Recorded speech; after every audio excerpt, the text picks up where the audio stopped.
But okay. This has been kind of an amazing week, and so much has changed just in my own life and the way I'm teaching, what's going on, the kind of sphere of energy in the cosmos that it's connecting with at the moment.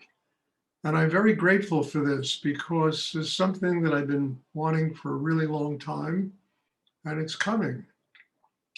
And look, the whole purpose of all of this is to share it with people who want to grow spiritually. That's the purpose of this. It's not just Stuart, I mean, I'm being used as a vehicle through which this energy can flow. And it's here to be given to those people that truly want to have a spiritual life. And it's the energy of, you know, love, of, you know, ananda, of joy, of happiness, of really, the highest levels of what it means to be a human being living on this planet. It's what's coming through now, and I'm so grateful. I remember when that started happening for Rudi, it was the same thing. He was just so grateful to be able to begin to truly experience this in such depth. Yeah, and not only experience it, but to transmit it to people that come to these classes that want a spiritual life. And amidst all the craziness that goes on in this world, there can be joy, there can be love, there can be happiness. And that joy and that love and that happiness is truly dependent upon the kind of system that we build inside ourselves, and the kind of system that allows the heart chakra to stay open, allows us to truly understand what it means, not even understand, but experience what it means to live and love unconditionally, to be able to not only do this in meditation, but with our families, our friends, people in our lives, and how essential this is, for working out karma and finally getting free of this insane merry-go-round that goes on and on and on and on of people, having difficulty and suffering and pain and all that kind of stuff. So, this is an amazing period, and yet in the world, there's so much craziness going on now that who can understand? And I've discovered that it's my job to truly connect with God, higher energy, and do whatever I can to nurture and love people that come into my life. I can't fix the politics of this world. I can't fix people like, Vladimir Putin and et cetera, et cetera. There's nothing I can do about that except maybe love them. And maybe somehow that energy will transmit and these madmen will change their way of living. I don't know. But I know it's possible to share that deep inner expression of gratitude with all of you. And I think that to me is a remarkable thing. And that to me is something to be cherished and something to be very grateful for, as I live my day and hopefully as you live your day. So we'll have a meditation class. And after the class, if anyone has questions, I will be happy to try and answer them. Well, happy to try and answer it.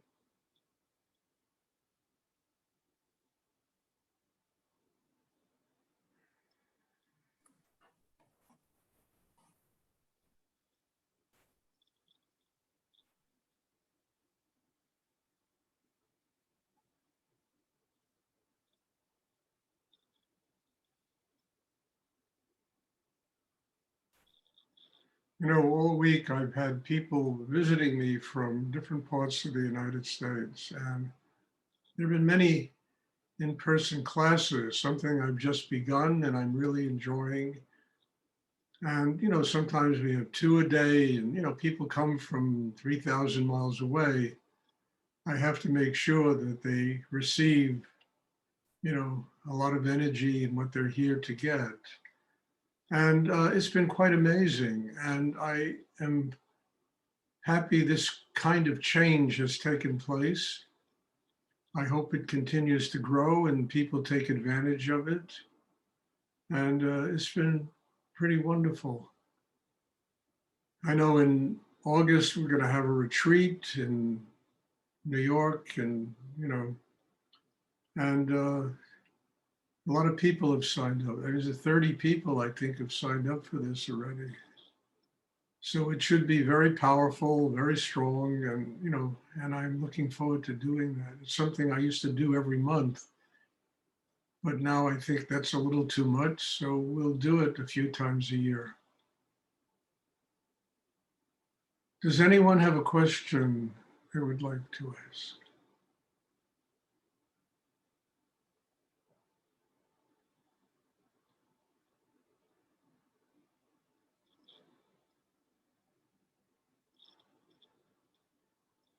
Rudi developed an exercise that is very powerful. And probably one of the most important reasons I really stayed with him and learned from him was the directness of it, that it cut through all the dogma and all the stuff that goes on in spiritual groups and religious groups, and gets right down to the most basic element of how to develop a spiritual life. And that kind of directness was what I was looking for when I was younger, because I'd met all kinds of teachers and swamis and kinds of priests and rabbis, and and I could never get that direct quality, that thing that just cut away all the fat and got right down to what one can eat. And when I met Rudi and I started doing that kind of meditation with him, I mean, it just went so deep inside me. And I was so grateful to have found somebody who is capable of teaching that way. And in my own teachings, I've tried to stay as close to that as I mean, I can't be Rudi, and I'll never try to be Rudi, but I can be extremely grateful for what he taught me and allow what he taught me to pass on to other people without, having to create some kind of a situation. Oh, it's all Stuart. It's not all Stuart. It's all God, and one has to surrender in enough depth and have enough gratitude to build a system inside that allows it to be all God. I mean, and I think that to me is what I learned from Rudi. I saw him do it. I saw what he did save my life and put me on a path that not only enabled me to open doors to get free of karma and to connect with spirit, but it created an extraordinary life. Something I could have never, ever in my own mind thought about or worked out or created. And, this work is direct. It cuts away, it's like when you get a, chunk of meat, or, you got to scale a fish, you got to pluck a chicken, you got to cut away the fat from meat. It cut all of the stuff away. And it got down to the most basic elements of what one has to do to build a chakra system and to allow that chakra system to get stronger so that it gives you a direct connection with God or higher energy in the universe.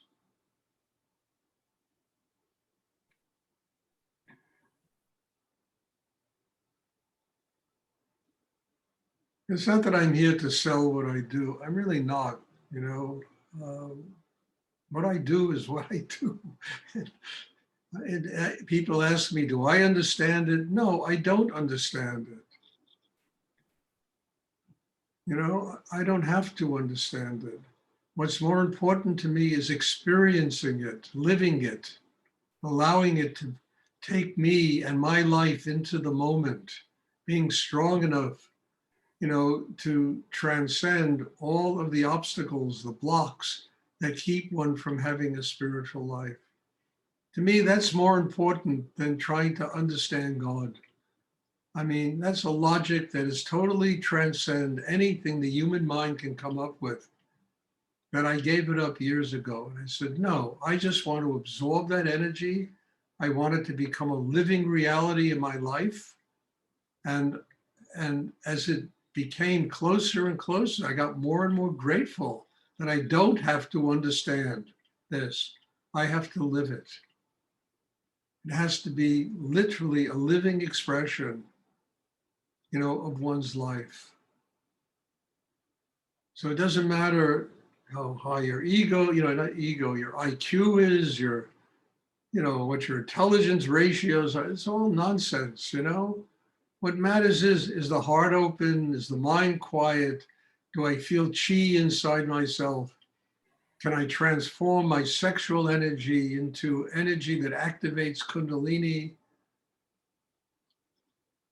Can I build a system inside that enables me to truly have a spiritual life?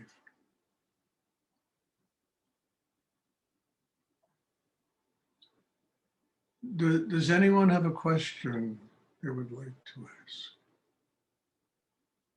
How do we transform the sexual energy into Kundalini?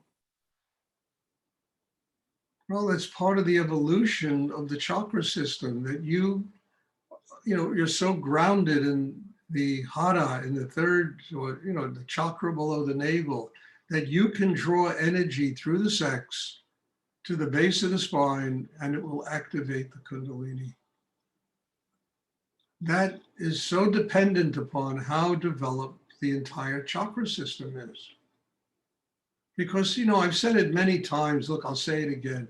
The sexual energy is the energy of Tantra. It's the energy of bringing together the male-female principle.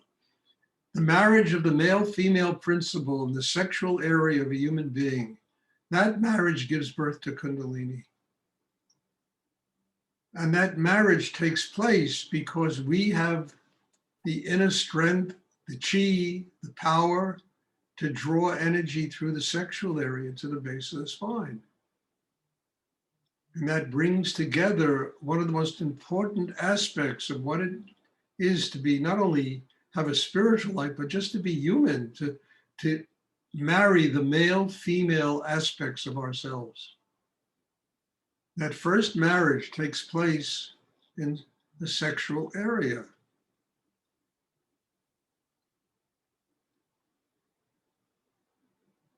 And it also takes place in the heart. That marriage in the sexual area is what will activate Kundalini. And Kundalini is truly the pathway to enlightenment.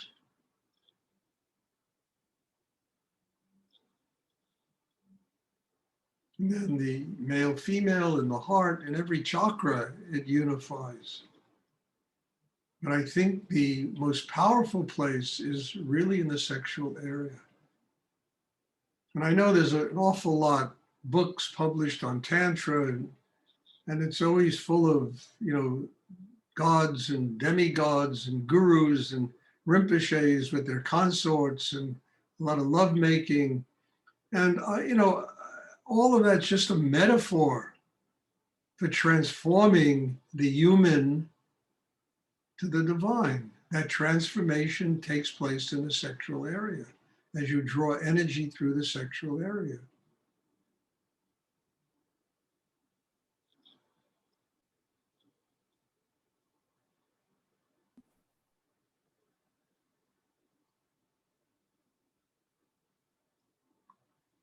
Does anyone else have a question? I just have some. Louise, it's great having you in the class, but if and when you come to another class, please try to lighten up the space that you're living so I can see you. The only thing I see is a white cat.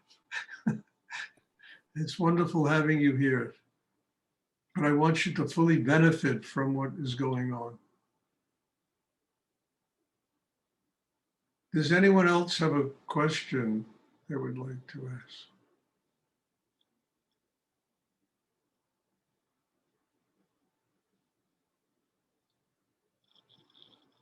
Okay, there will be a class on Tuesday And I'm looking forward to teaching it and being with all of you. And as I always say, thank you and bless you all. You know, your presence in my life, you know, has enabled me to grow and develop, you know, in a very profound way. And I'm just grateful to every single person who attends these classes. So God bless you. And I'm looking forward to seeing you on Tuesday. Thank you. Thank Thank you. you so much.